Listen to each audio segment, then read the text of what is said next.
Anna pressed her forehead against the cool iron bars, her breath fogging the glass as the humid Cuban night pressed in around her.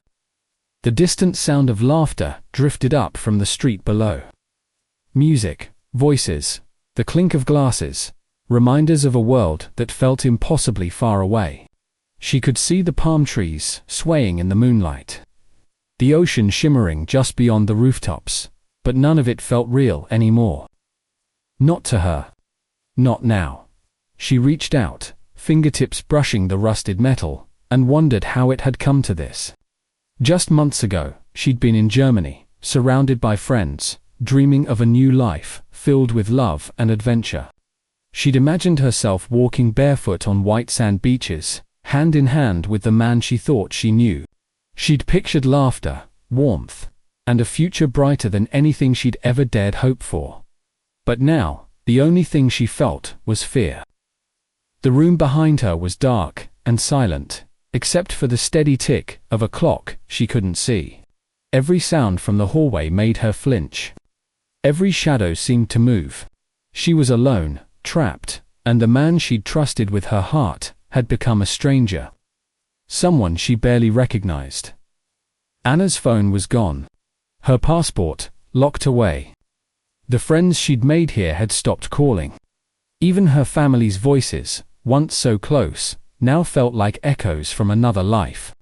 She pressed her hand to her chest, feeling her heart race, and tried to remember the last time she'd felt safe. Outside, the world kept spinning. Inside, Anna counted the hours, the days, the moments since her freedom had slipped away. She closed her eyes, fighting back tears, and wondered, how did a dream wedding turn into a living nightmare? Before the island, before the bars on the window, Anna was just another face in the crowd in a small German town. She lived in a tidy apartment above a bakery, where the smell of fresh bread drifted up every morning and the church bells marked the passing hours. Her life was quiet, predictable, and, to most people, enviably stable. But to Anna, it felt like she was standing still, while the world moved on without her. She was 30, with soft brown hair she always wore tucked behind her ears, and eyes that seemed to hold 1,000 unspoken questions. She worked as a nurse at the local hospital, caring for patients with a gentle touch and a kind word. Her colleagues admired her dedication, and her friends often said she was the one they could always count on. But when Anna came home at night, the silence in her apartment felt heavy. The laughter and chatter of her friends faded as soon as she closed the door behind her. Anna had always been a dreamer. As a child, she'd spent hours tracing her finger across maps, imagining faraway places and adventures she might one day have. But life, as it so often does, had other plans. She'd fallen in love young, married her high school sweetheart, and built a life she thought would last forever. But forever turned out to be shorter than she'd hoped. Her marriage ended quietly, with more sadness than anger.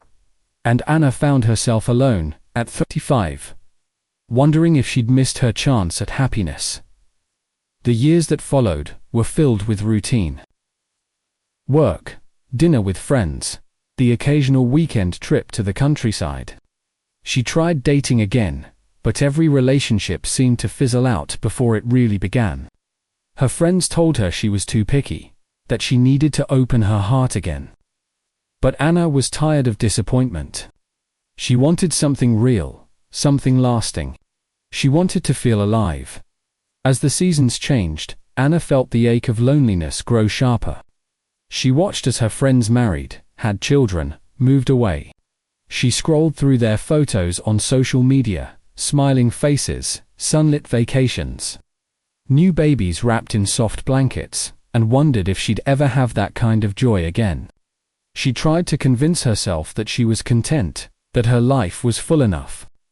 But late at night, when the world was quiet, she couldn't ignore the emptiness that settled in her chest. It was during one of those long, restless nights that Anna found herself signing up for an online language exchange. She told herself it was just to practice her Spanish, to keep her mind busy. But deep down, she hoped for more. She wanted connection, adventure, maybe even a little romance. She wanted to believe that it wasn't too late for her, that there was still a chance for something extraordinary. Anna's vulnerability was a quiet thing, hidden beneath her calm exterior. She didn't talk about her heartbreak or the way she sometimes felt invisible in her own life, but it was there, shaping her choices, guiding her hopes. She longed for someone to see her, to choose her, to make her feel special again. She wanted to be swept off her feet, to start over, to find a place where she truly belonged. She didn't know it yet, but that longing would soon lead her far from home, into a world she could never have imagined, and a story that would change her life forever. It started with a simple message. Anna was scrolling through her language exchange app late one evening. The blue glow of her phone, the only light in her bedroom. She'd just finished correcting a stranger's Spanish grammar when a new notification popped up. Hola, Anna, I'm Luis, from Havana. I'd love to practice my German with you. His profile picture showed a man with warm brown eyes, a gentle smile, and a stethoscope draped around his neck. He looked kind, confident, and Anna couldn't help but notice. Handsome in a way that made her heart skip. She hesitated for a moment, then typed back, "Hello, Luis. I'd be happy to help. And maybe you can help me with my Spanish." It was innocent enough, she told herself. Just two people, worlds apart, sharing a love of language. But as the days passed, their messages grew longer, more personal. Luis told her about his work as a doctor in a busy Havana hospital, about his family, his favorite Cuban dishes, the music he loved. He sent photos of sunlit streets, old cars, and the turquoise sea.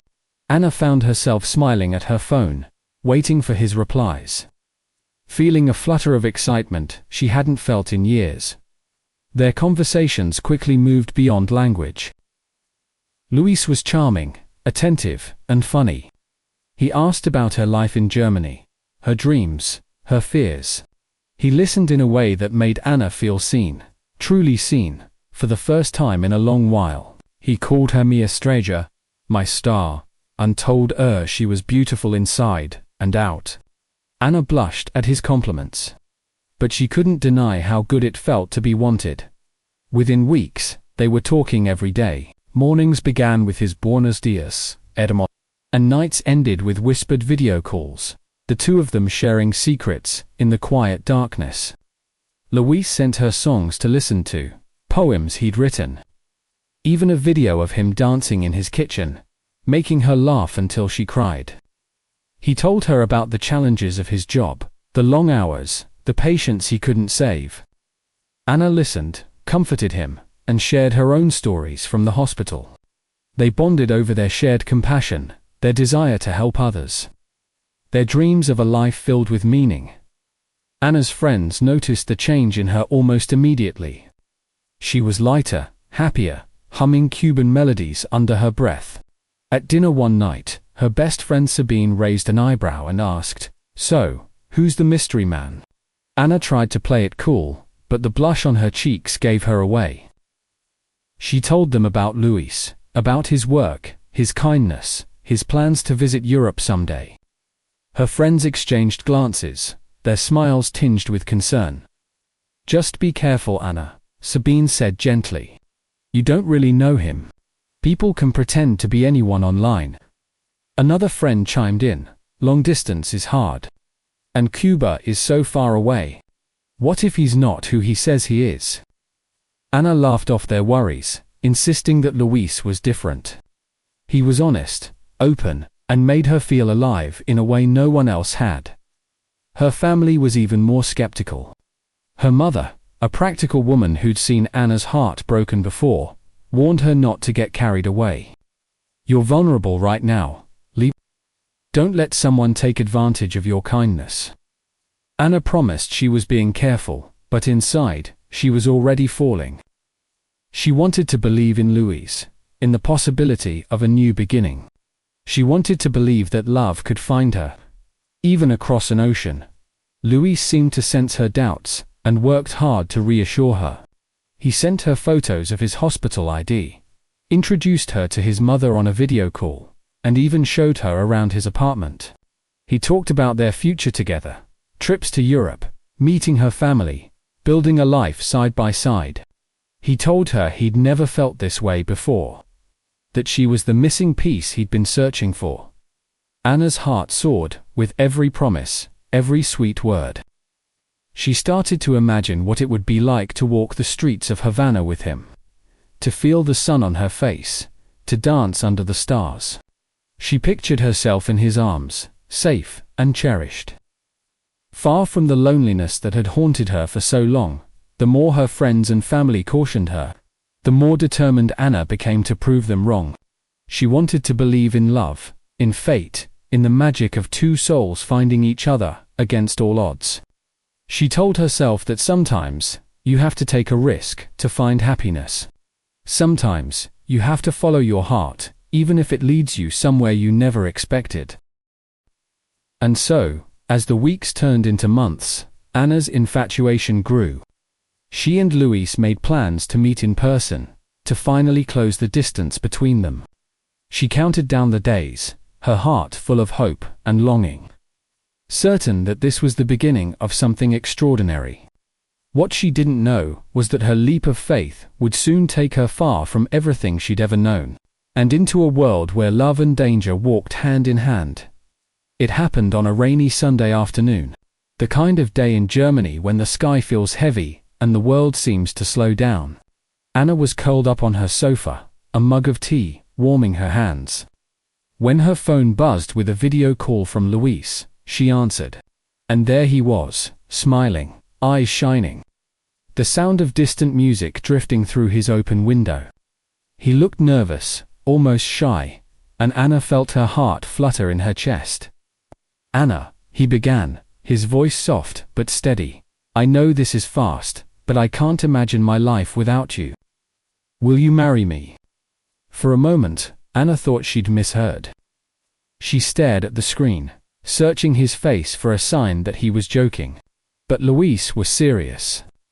He held up a small velvet box, revealing a delicate gold ring, and waited for her answer. Anna's mind raced. She thought of all the stories she'd heard, of whirlwind romances, of people who found their soulmates in the most unexpected places. She remembered the way Luis made her feel, cherished, seen, alive. She also remembered her friends' warnings, her mother's worried voice, the doubts that sometimes crept in late at night. Was it too soon? Was she being reckless? Or was this her chance at the happiness she'd been searching for? Luis sensed her hesitation and leaned closer to the camera. "I know it's fast, mi amor, but life is short. I want to build a future with you. Here, in Cuba. We can start fresh, together. I'll take care of you. I promise." His words wrapped around her like a warm blanket, soothing her fears and igniting her hope. Anna imagined herself walking along the Malecon, the sea breeze in her hair, Luis's hand in hers. She pictured a life filled with color and music, far from the gray sameness of her days in Germany. Still, the decision weighed on her. She called Sabine that night, her voice trembling as she shared the news. "He proposed," Anna whispered, barely able to believe it herself. Sabine was silent for a long moment before finally saying, "Anna, are you sure? You've never even met him in person. What if it's not what you think?" Anna tried to explain how real it felt, how deeply she believed in Luis, but Sabine's worry lingered in the air between them. Her mother's reaction was even more cautious. "You're rushing, Anna. Please, think about this. You don't know what life is like there. You don't know him, not really." Anna listened, nodding, but her heart was already drifting toward Havana. She wanted to believe that love could conquer distance, that happiness was waiting for her if she was brave enough to reach for it. Luis called her every day, his excitement contagious. He sent her photos of the apartment he'd found for them, a cozy place with a view of the sea. He talked about their wedding, about introducing her to his family, about the life they would build together. Anna found herself swept up in his enthusiasm, her doubts fading with each new promise. She started making plans, researching visas, packing her belongings, saying quiet goodbyes to the life she'd known. Her friends tried to be supportive, but Anna could see the worry in their eyes. "Just promise you'll be careful," Sabine said, hugging her tightly. "Promise you'll call if you need anything." Anna promised, believing with all her heart that she was making the right choice. The day she booked her flight, Anna felt a rush of exhilaration and fear. She was leaving behind everything familiar: her job, her friends, her family. For a man she'd never met in person, in a country she'd only seen in pictures. But she told herself that love was worth the risk, that happiness favored the bold. As the plane ticket confirmation landed in her inbox, Anna smiled through tears. She was terrified, but she was also hopeful. She believed she was stepping into a new chapter, one filled with love, adventure, and possibility. But Anna had no idea what awaited her on the island. Anna stepped off the plane and into a wall of heat and sunlight so bright it made her blink. The air was thick with the scent of salt and flowers, and the sounds of laughter and music drifted through the open doors of the airport. Luis was waiting for her, holding a bouquet of tropical flowers and grinning like a man who'd just won the lottery. He swept her into his arms, spinning her around, and for a moment, Anna felt like she was living inside a dream. The drive from the airport was a blur of color and sound. Old cars in every shade of blue and green rattled down the streets, children played baseball in dusty lots, and women in bright dresses called out greetings from their doorways. Luis pointed out the sights, his hand warm on her knee, his voice full of pride. "This is your new home, mi amor," he said, and Anna's heart fluttered with excitement. Their wedding was a whirlwind. Lucy's family welcomed her with open arms, showering her with hugs and kisses, pressing plates of food into her hands. The ceremony was held in a small church, with peeling paint and sunlight streaming through stained glass. Anna wore a simple white dress, her hair pinned up with gardenias. Luis looked at her as if she was the only person in the world. They danced under the stars, surrounded by music and laughter. And Anna felt a happiness so sharp it almost hurt. But as the days passed, small cracks began to show. Anna struggled with the language, missing jokes, and feeling lost in conversations. Luis was patient at first, translating for her, but he grew frustrated when she didn't pick things up quickly. "You need to try harder," he said one night, his tone sharper than she'd ever heard. Anna apologized, promising to do better. But the sting of his words lingered. She tried to make friends with other expats, but Luis discouraged her. "They don't understand us," he said. "They'll just fill your head with nonsense." He insisted on accompanying her everywhere, even to the market or the pharmacy. At first, Anna found it sweet, a sign of his devotion. But soon, it felt suffocating. She missed the freedom of walking alone, of making her own choices. Luis began to make decisions for her: what she should wear, who she should talk to, even what she should eat. He said it was for her own good, that he knew what was best. Anna tried to push back, but every disagreement ended with Luis sulking or raising his voice. She told herself it was just culture shock, that things would get better once she settled in. The apartment Luis had chosen was small but cozy, with a view of the sea. Anna decorated it with photos from home, trying to make it feel like hers.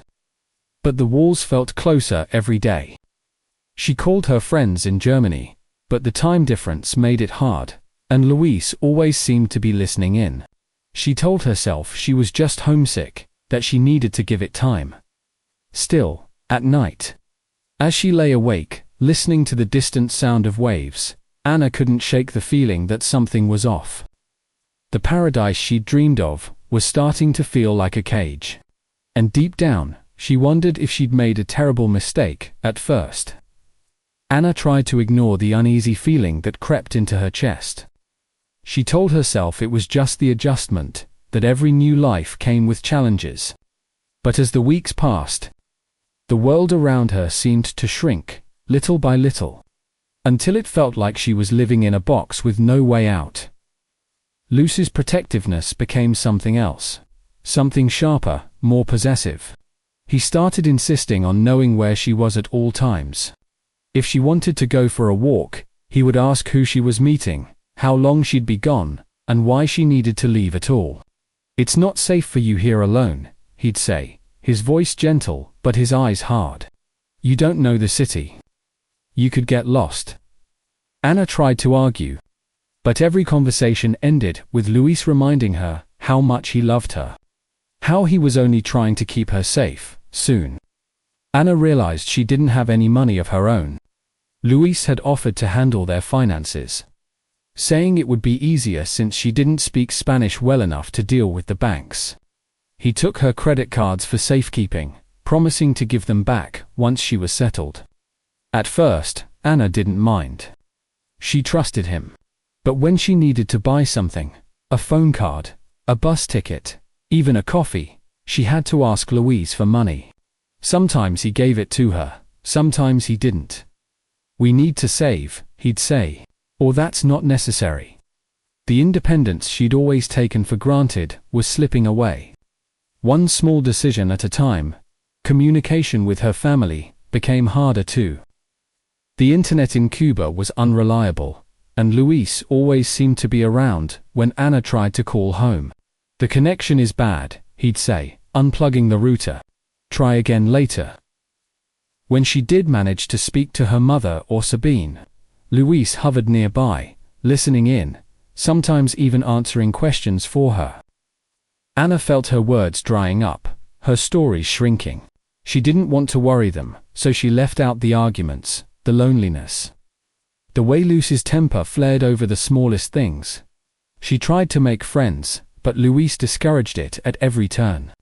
"You don't need anyone but me," he'd say, pulling her close. "People here are jealous. They'll try to come between us." Anna missed the easy laughter of her friends in Germany, the comfort of being understood. She felt herself growing quieter, more withdrawn, afraid to say the wrong thing. The island itself began to feel like a trap. Anna learned that as a foreigner, she needed special permission to work, to travel, even to leave the country. The paperwork was endless, the officials cold and unhelpful. Luis promised to handle it all, but nothing ever seemed to get done. "It's complicated," he'd say, waving away her questions. "Just be patient." Anna started to wonder if he was even trying. Her passport disappeared one day. She searched the apartment, turning out drawers and lifting couch cushions, but it was gone. When she asked Luis, he shrugged. "I put it somewhere safe. You don't need it right now." Anna's stomach twisted with fear, but she forced a smile, not wanting to provoke him. The days blurred together. Anna woke up each morning with a sense of dread, her hope fading with every sunrise. She tried to remember the woman she'd been in Germany, confident, independent, full of dreams. Now, she felt like a shadow, moving through her days on autopilot.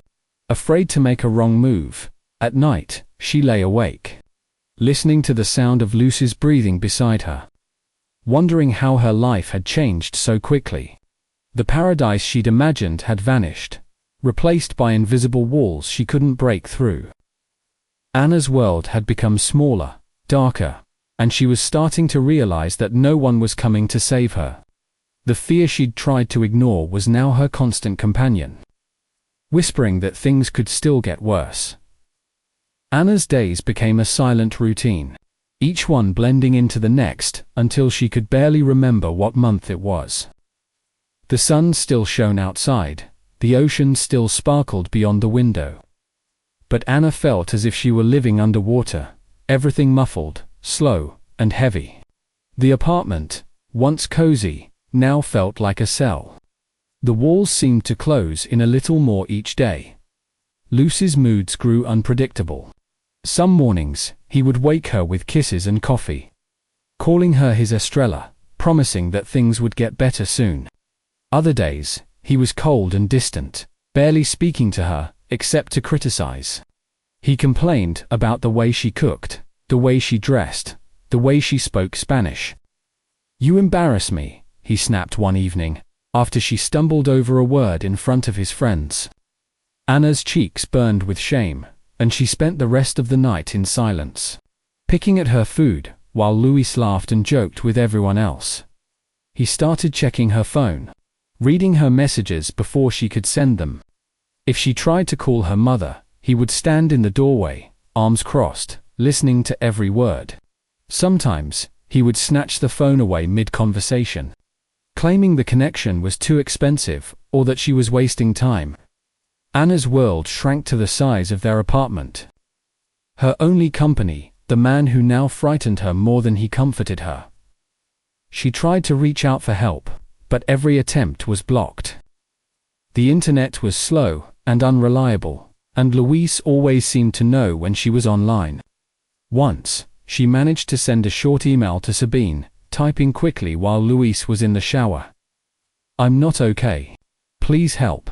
But the message bounced back, and another time, she tried to call the German embassy, but the line was busy, and Luis caught her before she could try again.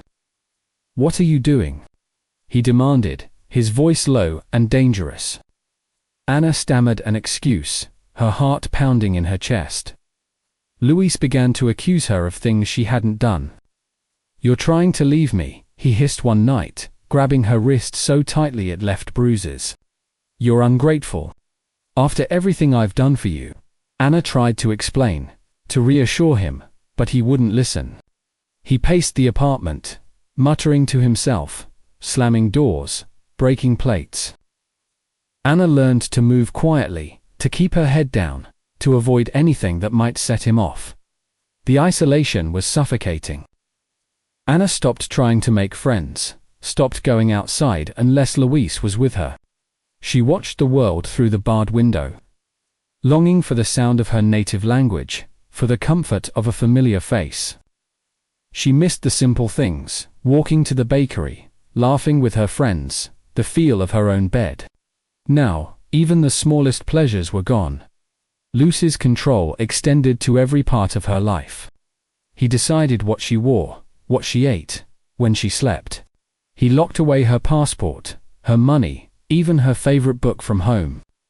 "You don't need these things," he said, his voice flat. "You have me."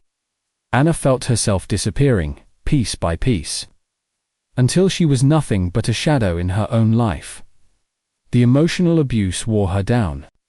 Luis would alternate between cruel insults and tearful apologies, telling her she was worthless one moment and begging her forgiveness the next. Anna's self-esteem crumbled.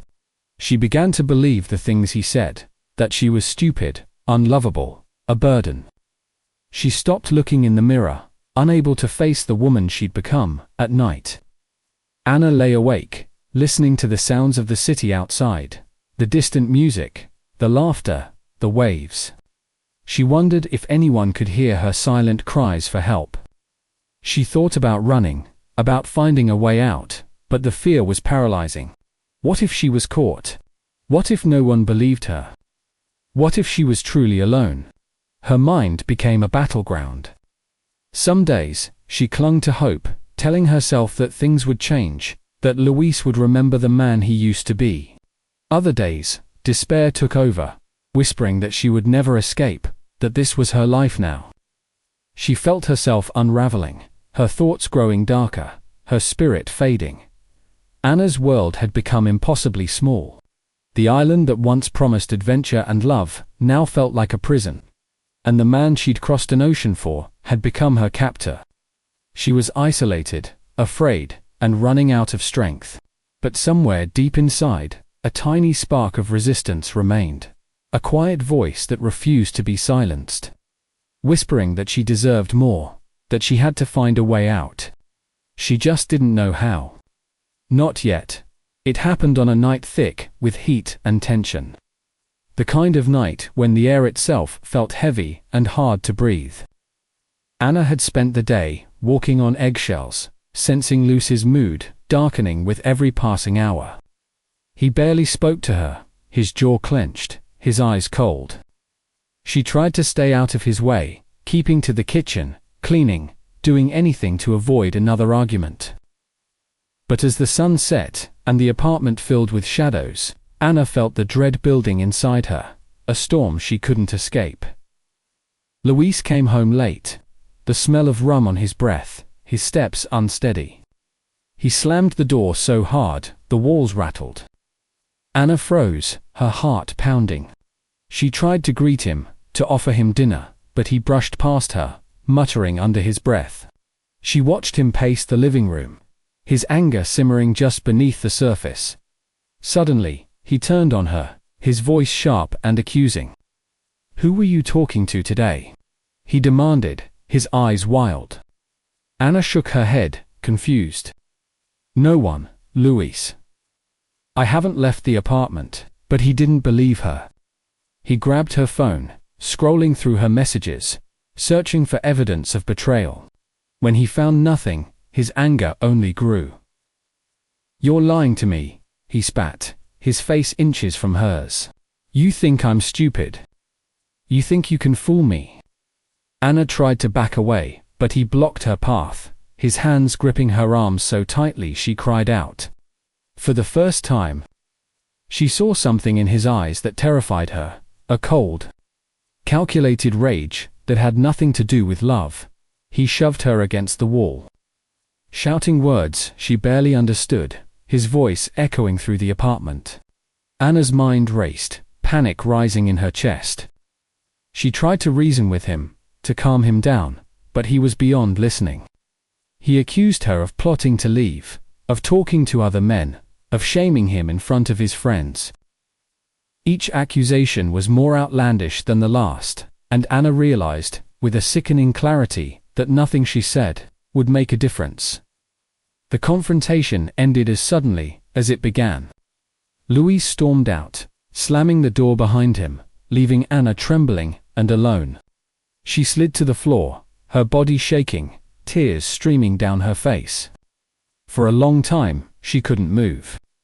She stared at the door, half expecting him to return, to finish what he'd started. As the hours passed, and the apartment remained silent, Anna's fear slowly gave way to something else, anger, and a cold, hard clarity. She replayed the night in her mind, every word, every threat, every bruise blooming on her skin. She saw the truth she'd been trying to avoid. She was not a wife, not a partner, not even a person to Luis. She was a possession, a prisoner, trapped in a life she hadn't chosen. The realization hit her like a wave, knocking the breath from her lungs. She thought of her family, her friends, the life she'd left behind. She thought of the woman she used to be, brave, hopeful, full of dreams. She saw now how far she'd fallen, how completely she'd lost herself. But as the night wore on, a new resolve began to take root. Anna wiped her tears, her hands steadying. She looked around the apartment, at the locked doors, the hidden passport, the phone she could barely use. She saw the obstacles, the risks, the dangers. But she also saw a glimmer of hope, a tiny, stubborn spark that refused to die. She wasn't ready to give up. Not yet. Anna began to plot her escape. Anna woke the next morning with a new sense of purpose, her fear now sharpened into determination. She knew she had to be careful. Luis was watching her more closely than ever, his suspicions heightened after the night before. Every move she made felt dangerous, every word a potential trap. But Anna was done waiting for rescue. If she wanted to survive, she would have to save herself. She started small, testing the boundaries.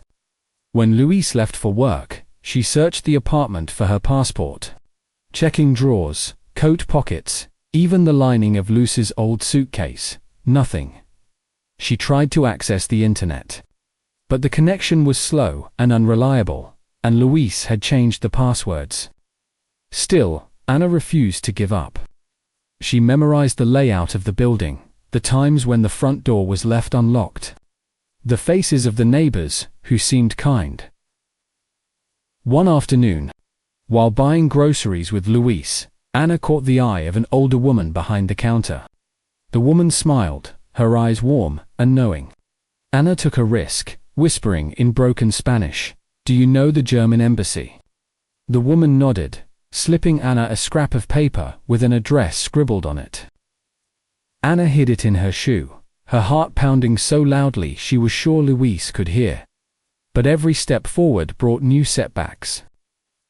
Luis found her searching the closet one day and accused her of stealing. He locked the bedroom door when he left, taking the keys with him. Anna's hope wavered, despair threatening to swallow her whole. She wondered if she would ever see her family again, if anyone would believe her story. Still, she pressed on. She watched 4 patterns: when Luis left, how long he was gone, which neighbors came and went. She practiced her Spanish in secret, repeating phrases she might need if she had to ask for help.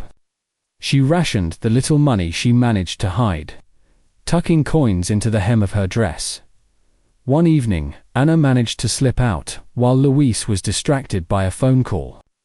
She hurried down the street, clutching the scrap of paper, her heart racing. But as she turned the corner, she saw Luis's friend leaning against a wall, watching her. He called out, and Anna froze, fear flooding her body. She mumbled an excuse and hurried back, her chance at freedom slipping away.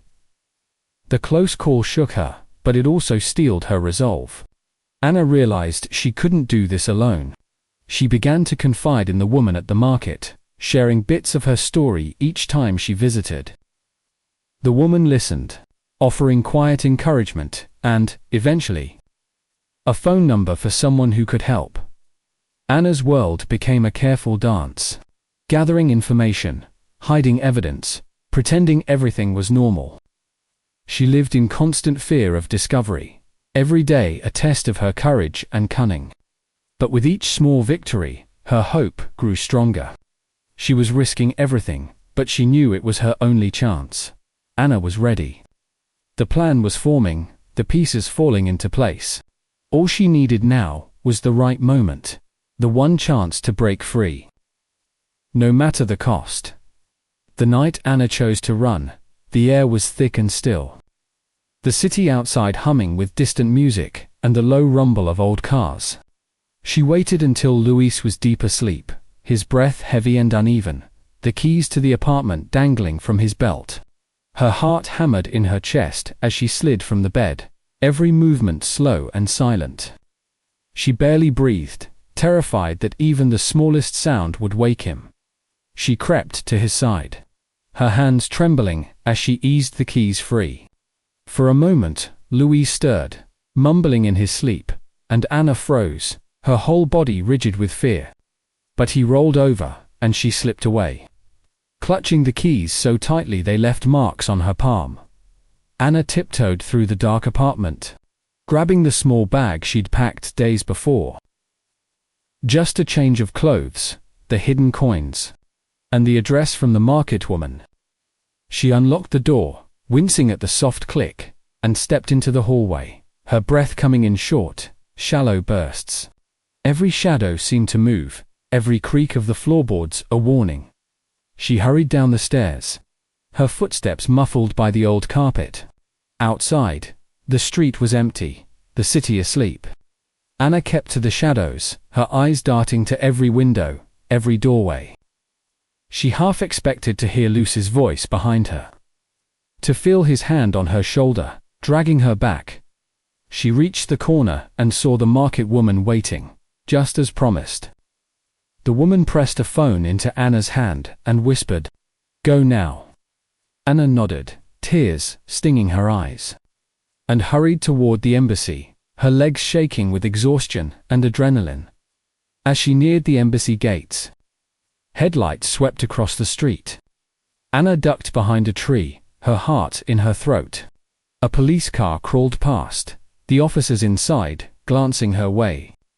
She held her breath, willing herself to disappear. When the car finally moved on, Anna ran the last block, her lungs burning, She reached the embassy, pounding on the door, desperate and breathless. A guard appeared, his face wary, but Anna blurted out her story in broken Spanish and German, showing him the bruises on her arms, the fear in her eyes. He hesitated, then opened the gate, pulling her inside. Safe at last, Anna collapsed, sobbing with relief and terror. She'd made it. She was free. But even as the embassy staff comforted her, Anna knew her life would never be the same. She had escaped, but the scars of her ordeal would follow her forever. Inside the embassy, Anna felt the world tilt and spin. The bright lights, the unfamiliar faces, the sudden rush of voices, all blurred together. Someone wrapped a blanket around her shoulders. Another pressed a cup of water into her trembling hands. She tried to answer their questions, but her words came out in broken fragments. Half in German, half in Spanish, all tangled with fear. Relief washed over her in waves, but it was mixed with something darker. Anna's body shook uncontrollably, her mind replaying every terrifying moment of her escape. She kept glancing over her shoulder, half expecting Luis to burst through the doors, to drag her back into the nightmare she'd just fled. Even in this place of safety, she couldn't quite believe she was free.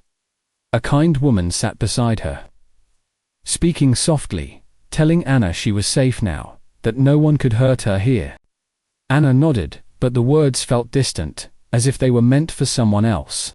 She pressed her hands to her face, feeling the bruises, the rawness of her skin, the ache in her bones. The reality of what she'd survived began to sink in, heavy and overwhelming.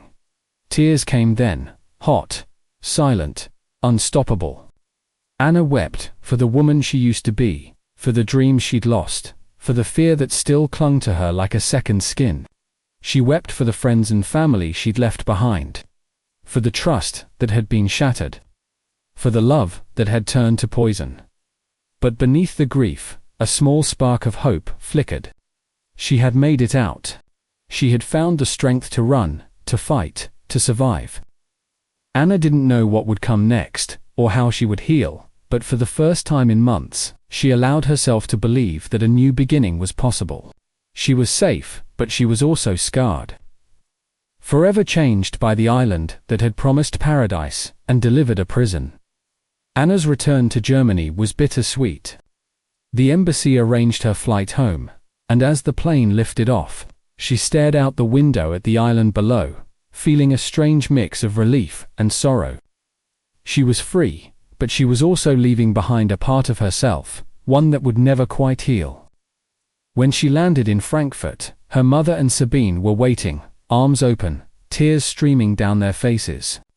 Anna collapsed into their embrace, finally letting herself believe she was truly safe. But safety didn't mean justice. Anna reported everything to the authorities, sharing her story with German police and international agencies. She handed over photos, messages, and the bruises that still marked her skin. The process was slow and frustrating.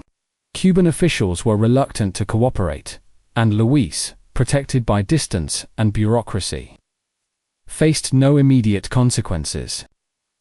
Anna learned that cases like hers were heartbreakingly common, foreign women trapped by love, isolated by language and law, with little recourse once things went wrong. The legal system moved at a glacial pace. Anna's testimony was taken, but the chances of Luis facing real punishment were slim. She watched as her story became just another file in a stack of similar cases. Her pain reduced to paperwork and official stamps. The social aftermath was just as hard. Some people questioned her choices, asking why she'd trusted a stranger, why she hadn't left sooner. Anna tried to explain, but the words never seemed enough. Still, she refused to let her experience be silenced. Anna began speaking out, sharing her story with support groups and online forums. She wanted other women to know the risks, to see the warning signs she'd missed.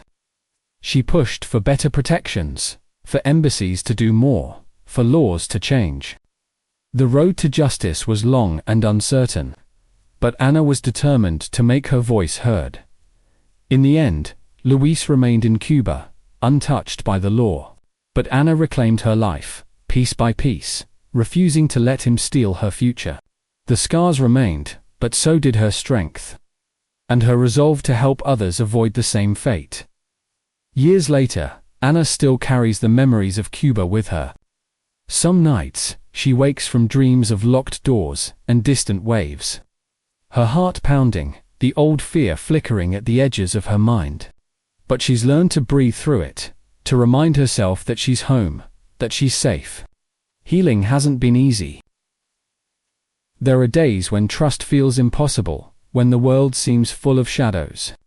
But Anna has rebuilt her life, step by step, surrounded by friends and family who never gave up on her. She's found strength in sharing her story, in connecting with other women who've faced similar dangers. Through support groups and advocacy work, Anna has become a voice for those who feel alone and unheard. She's learned that recovery isn't about forgetting, it's about reclaiming your power, your choices, and your future. Anna wants others to know that love should never come with fear or control. She urges anyone considering an international relationship to move slowly, to listen to their instincts, and to keep trusted friends and family involved every step of the way. Red flags, like isolation, financial control, or pressure to move quickly, should never be ignored. If something feels wrong, it probably is. Always have a plan, keep copies of important documents, and know how to reach your embassy or local authorities. Most of all, Anna wants viewers to remember that it's never too late to ask for help, to change your path, or to start over. No one deserves to feel trapped or alone. There is always hope, even in the darkest moments. If you or someone you know is in a dangerous situation, reach out. You are stronger than you think, and you are never truly alone.